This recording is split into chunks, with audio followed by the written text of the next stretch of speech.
Vamos lá, vamos ler o texto aí, Neemias 6, verso 1. Todo mundo junto? Diz assim, ó. Tem um títulozinho aqui na minha, deve ter na sua também, se tiver na NVI. A tentativa de intimidação. Tamo junto, Franklin? Tem na sua aí, a tentativa de intimidação? Tem? Tem o título aí na sua também. É para dar tempo da galera abrir. Vamos lá, verso 1.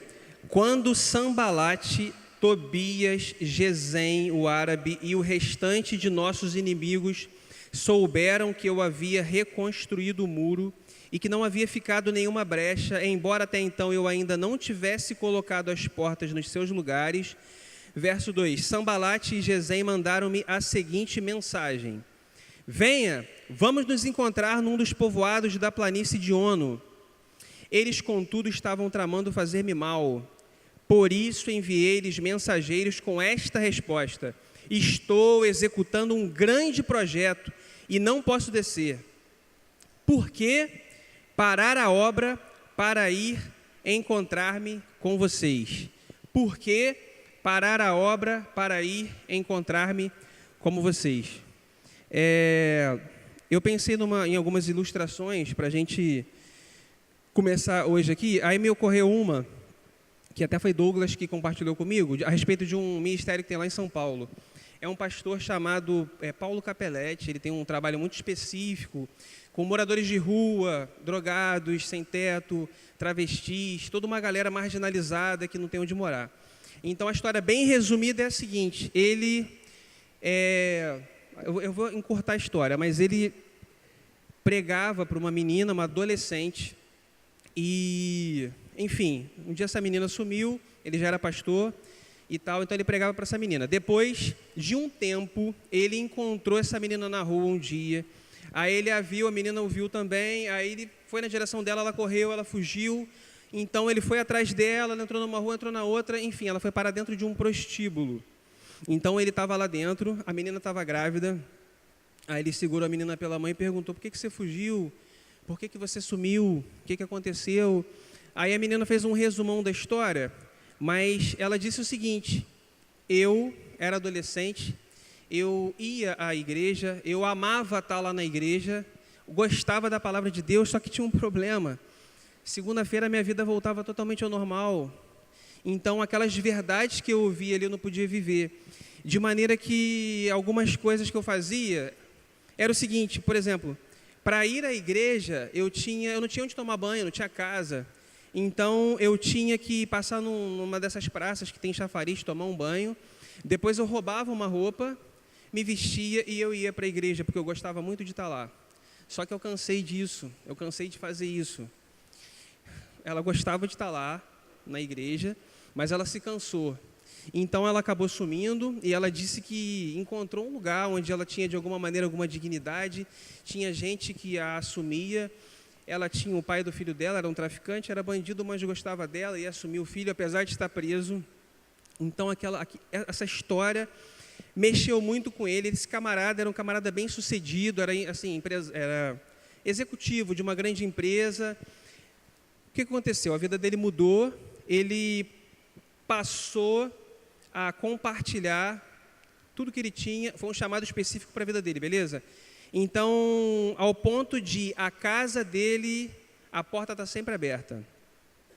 Porque ele entendeu que era um chamado para ele, ele entendeu que era a maneira como ele tinha de cuidar das pessoas desabrigadas. Enfim, ligou para um amigo na Alemanha, um amigo conversou com ele, o abençoou, orou com ele. Então ele fez isso aí, tem esse trabalho até hoje.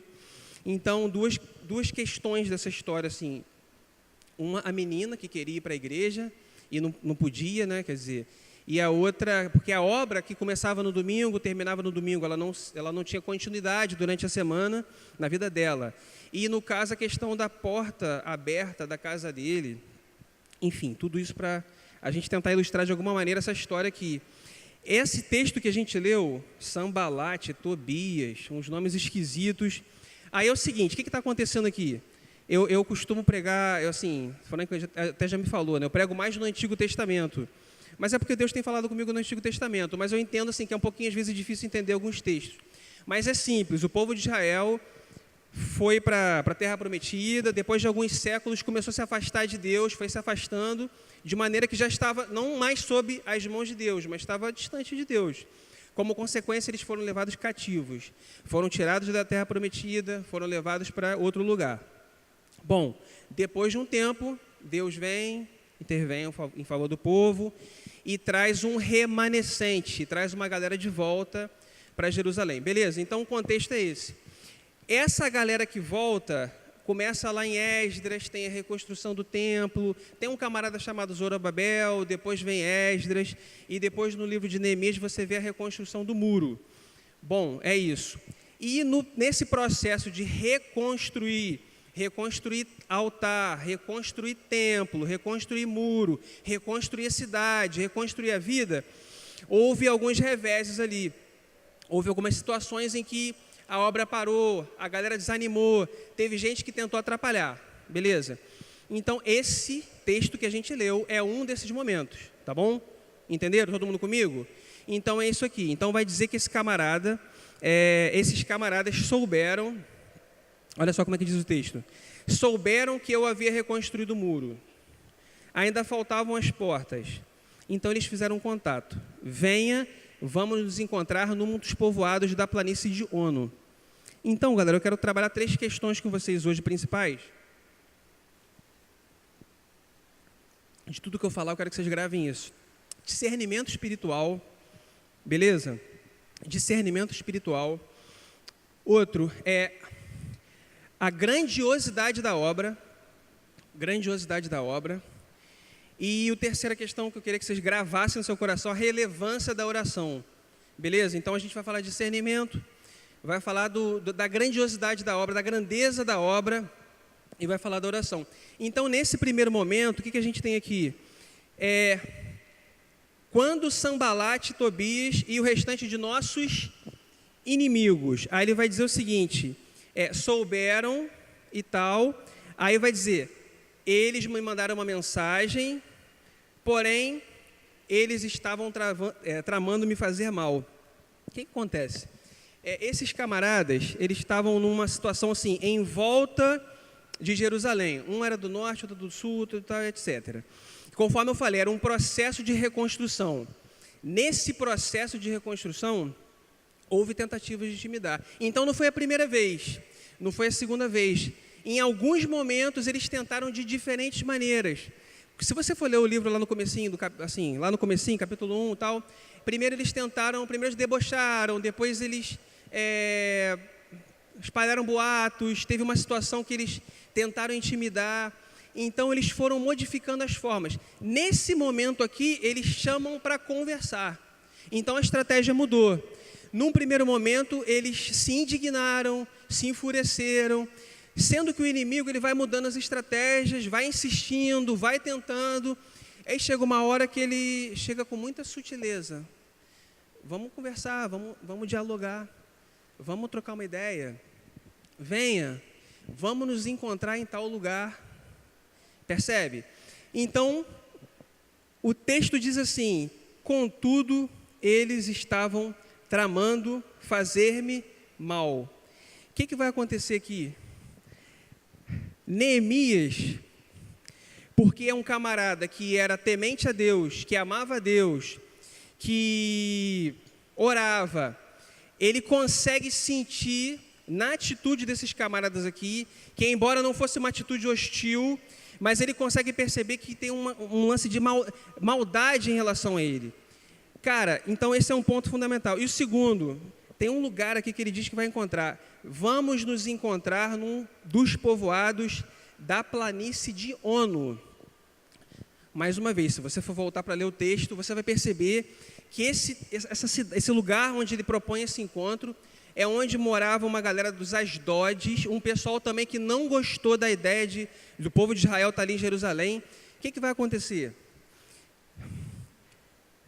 Nesse processo de reconstrução, ele sente e percebe que não só uma vez, mas mais de uma vez, há tentativas dos inimigos de diferentes maneiras, com diferentes rostos, com diferentes máscaras, de parar a obra, como eles já tinham conseguido parar da outra vez, então vão tentar mais uma vez. Cara, aí eu penso com você, se eu conversar com você sobre muro, eu tentei dar uma explicação breve assim, mas na boa, o que tem a ver para você muro de cidade? Para mim não significa muita coisa, porque eu não vivo numa cidade que tem muro, eu não tenho essa necessidade de ter muro em volta da minha casa, em volta da minha cidade, mas eu entendo a necessidade de ter uma porta na minha casa.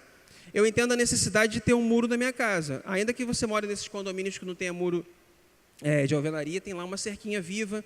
Agora sim, se você sair de manhã da sua casa e for lá para a escola e deixar tudo aberto, eu não sei o que vai acontecer no primeiro dia.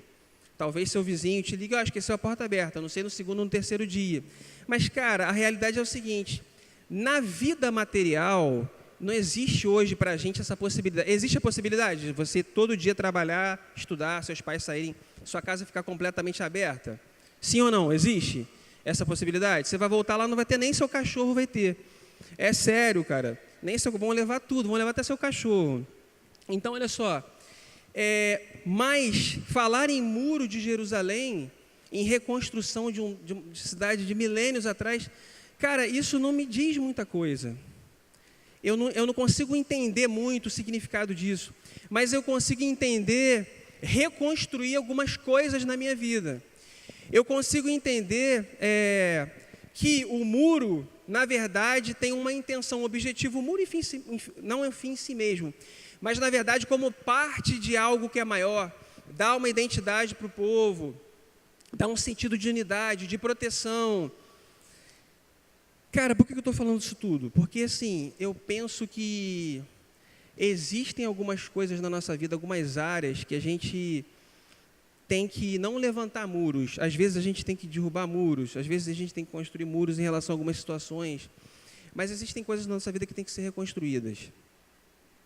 Eu acredito que na minha vida, na sua vida, existem situações onde houve uma invasão do inimigo, uma invasão de um inimigo, de um exército inimigo, e houve uma destruição, foi isso que aconteceu ali, e é tempo de reconstruir.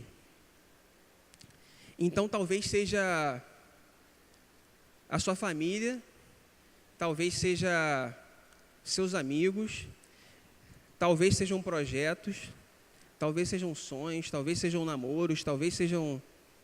Eu não sei o que pode ter acontecido. Eu sei de algumas coisas na minha vida, na minha existência, ao longo da minha caminhada, mas tem mais sentido para a gente você pegar esses princípios e aplicar na tua realidade. Vamos seguir o texto aqui para ver o que mais que vai dizer. Eles me mandaram... Perdão, eu li aqui o verso muito adiante. Eles, contudo, estavam tramando fazer-me mal, por isso enviei-lhes mensageiros com esta resposta. Estou executando um grande projeto, não posso descer. Por que parar a obra para encontrar-me com você? Você já começou a fazer alguma coisa e parou? Curso de inglês? Curso de informática ninguém faz mais hoje em dia não, né? Na minha época tinha. Alguém já começou a fazer algum curso aí e parou? Levanta a mão, quero saber, vocês estão muito quietos. Aí, quase todo mundo.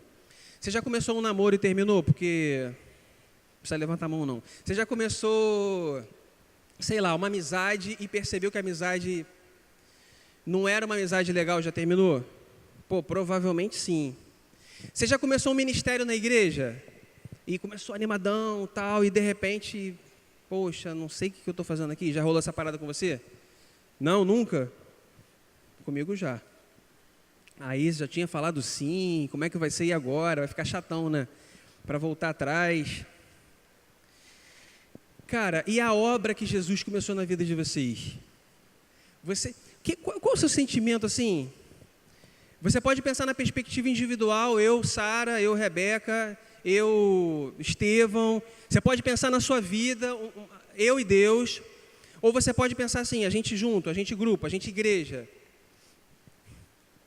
Por que te motiva a vir aqui esse lugar, assim, a estar aqui? O que te... Pelo que você deixaria de vir aqui? É fácil para você faltar? Cara, hoje eu não vou no UP não porque eu estou cansado. Hoje eu não vou no UP não porque está chovendo. Hoje eu não vou no UP não porque eu vou fazer outra parada. Como que você pondera? Como é que é a relação de valores que você estabelece no seu coração? Galera, é óbvio, eu não estou falando de o up pelo up, ou culto de domingo pelo culto de domingo. Mas a proposta que a gente tem de acreditar que Jesus está nesse lugar, que a palavra de Deus é comunicada, que a gente junto louva, que a gente ora, que a gente é abençoado, que Deus pode falar com a gente pode sair daqui transformado. Como que rola isso para vocês? Tem um quê de encantamento aqui, porque ele diz assim: eu estou realizando um grande projeto.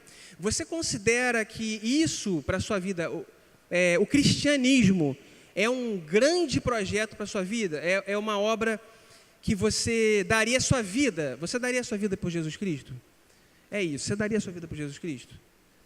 Tem gente que hoje está dando a vida por Jesus Cristo, porque nega, aí o cara não nega, aí o camarada morre. Vocês sabem disso, vocês estão estudando, vocês sabem disso. E se essa realidade fosse a nossa realidade? Se a gente fosse experimentado nesse limite? Mas isso não é a nossa realidade, né? Que a gente não está vivendo no Estado Islâmico. Cara, mas de repente a gente não passa por essa situação, mas a gente enfrenta outros tipos de situação.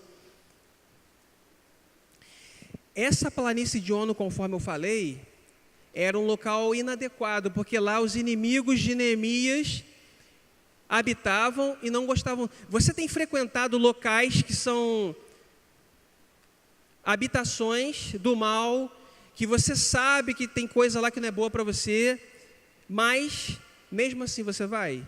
Ou seja, você não negou, de repente, um princípio assim, explicitamente, mas a sua atitude foi lá e você não se comportou como convinha.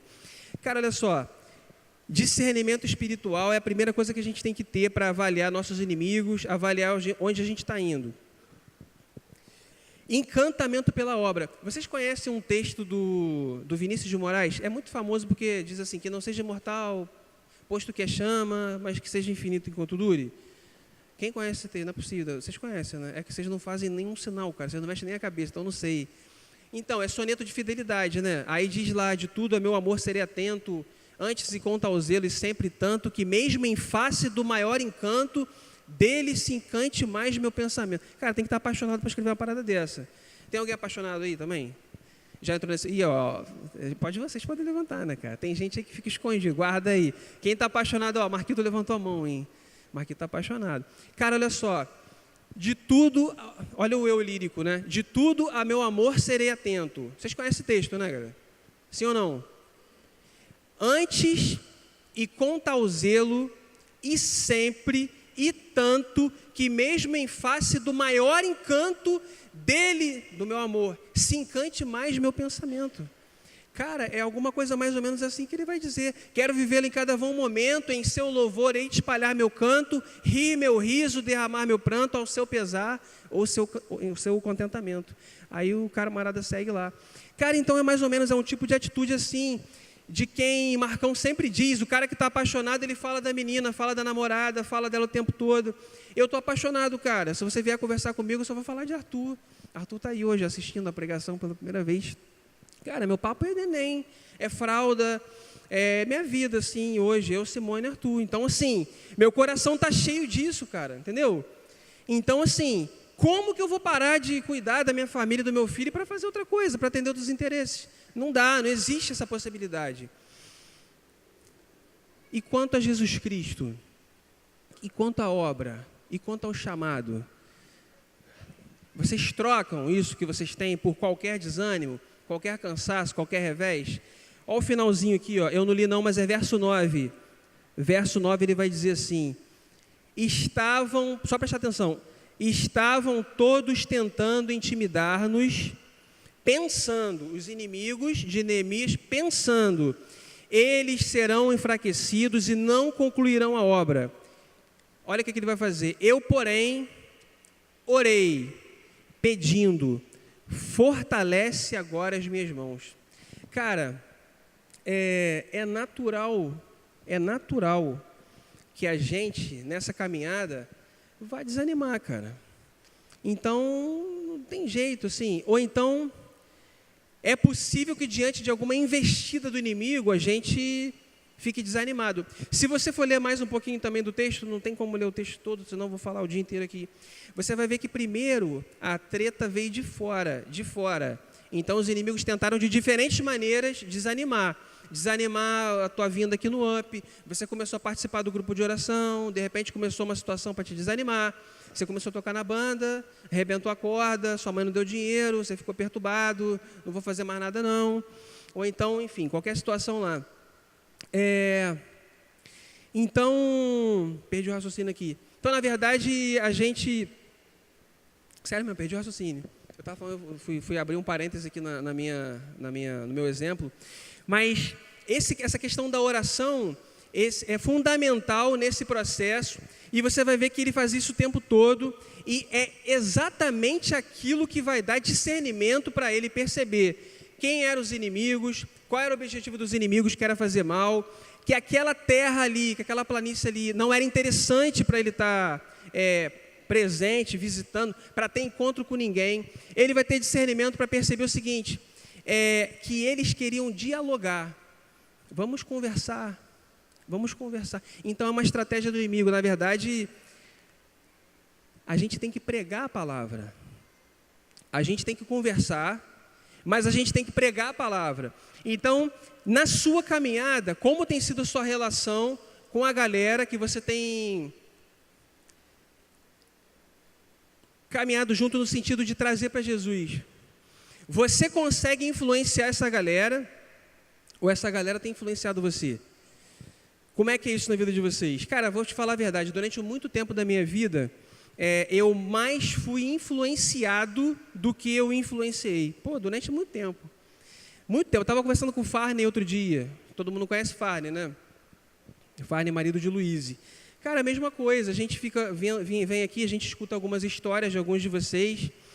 E a gente fica pensando, cara, a molecada lá na igreja, tem uma molecada lá, muito legal e tal.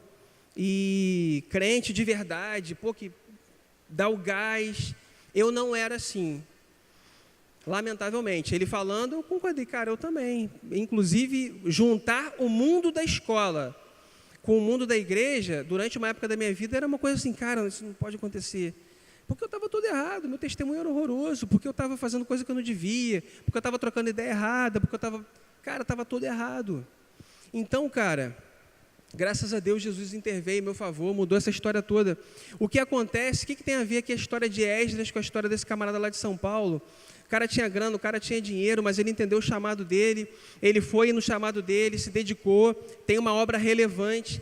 Esse camarada aqui, se você for ler Neemias, ele era copeiro do rei, estava no palácio, estava numa condição boa, mas quando ele ouve que a obra lá, que a reconstrução está parada, que está tudo queimado, ele se incomoda, ele vai participar também.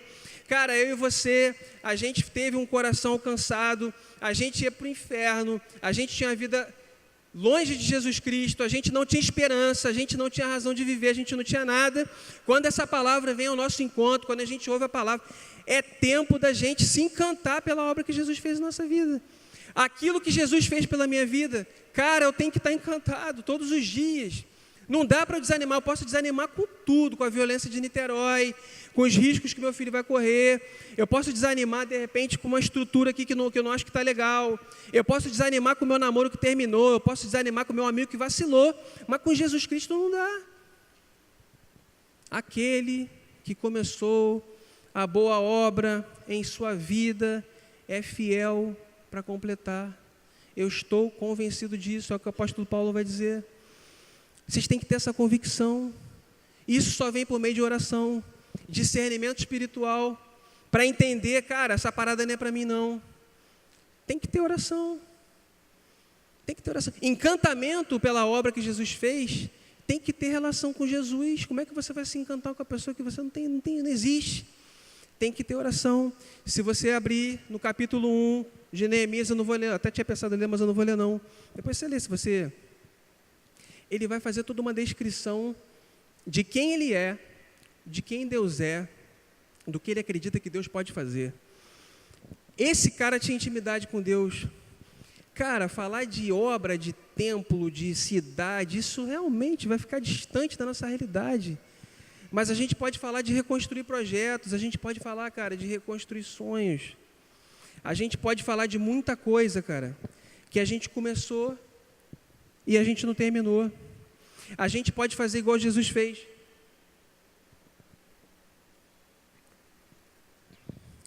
O espírito está pronto, mas a carne é fraca, então tem que orar. Tem que orar. Eu falei de um cara de São Paulo, eu falei de Neemias, falei um pouco de mim. E a pessoa de Jesus Cristo, a obra que ele fez, cara, deixou seu lugar de majestade, veio ao mundo, se fez homem, esteve entre nós, num corpo sujeito às mesmas tentações que a gente, a troco de quê? Precisava? Cara, não precisava, ele era suficiente nele mesmo. Então, de repente, ele vem e faz essa obra, aí no final ele está consumado.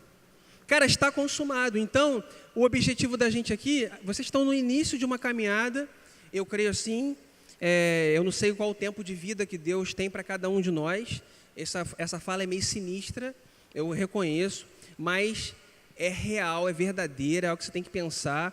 Então, na verdade, eu não sei quanto tempo Deus tem para a gente, mas, na verdade, no tempo que Ele tem dado para a gente, a nossa esperança tem que estar nele. Tem sido nele, tem estado nele. Você tem parado. Estão tentando parar você. Foi isso que eu coloquei lá no título lá. Estão tentando parar você. Quem? Sua natureza pecaminosa. Seus inimigos com os diferentes rostos, com as diferentes sutilezas. Às vezes hostil, às vezes só chamando para trocar uma ideia, você vai, se distrai, troca uma ideia. Quando vê, já trocou ideia demais, já está lá na terra de Asdod.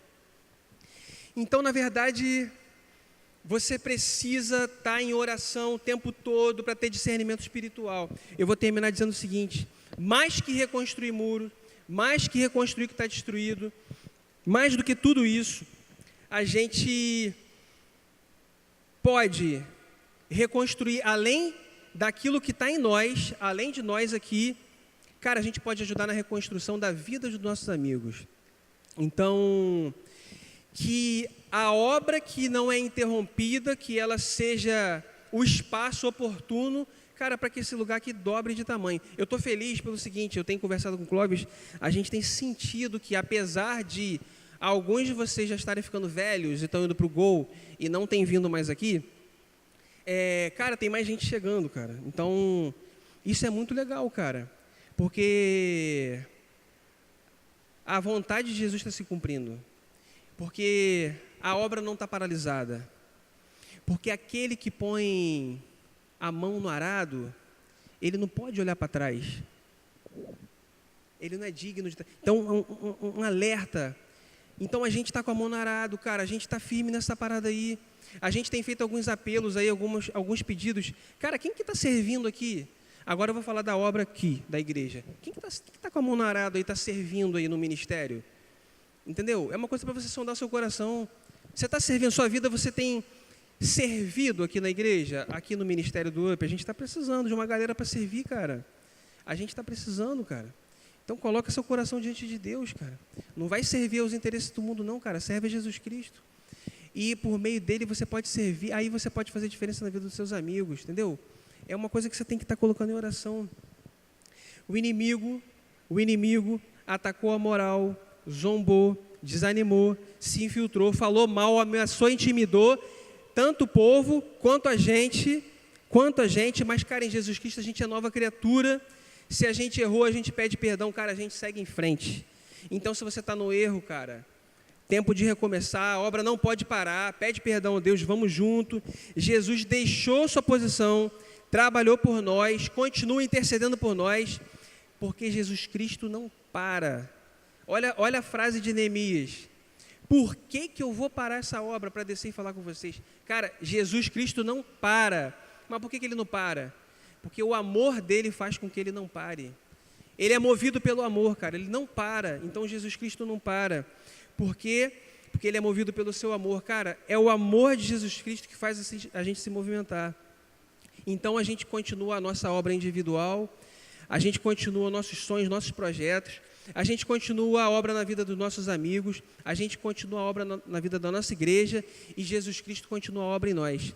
Porque desde a antiguidade ainda não se viu, ainda não se ouviu falar de um Deus que trabalha por aqueles que nele esperam. Amém? Vamos orar?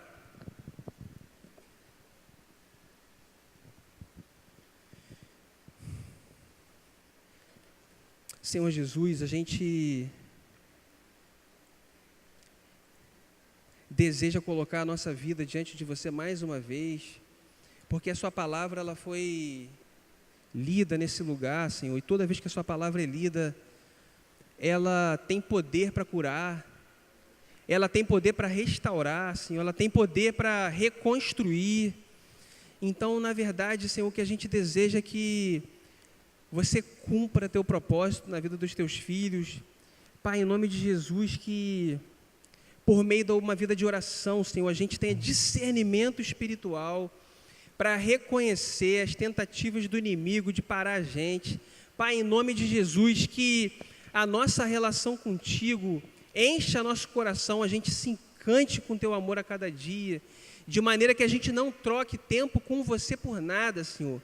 Que a gente priorize nossa devocional, que a gente priorize a leitura da tua palavra santa, bendita e eterna, que a gente priorize tempo de oração contigo, que a gente priorize estar aqui na tua casa, Senhor, onde você habita, onde você se agrada em se inclinar. Pai, em nome de Jesus, visita a gente no momento que a gente se reúne. Pai, em nome de Jesus, coloca no nosso coração o desejo de orar, desejo de falar contigo, Senhor, desejo de ouvir a tua voz, Senhor. Nós pedimos a Ti que você nos ajude, Senhor, a fazermos parte dessa obra que é Tua, Senhor, não nos pertence. Os méritos são todos de Jesus. Pai, muito obrigado porque você convidou a gente para participar dessa obra, Senhor.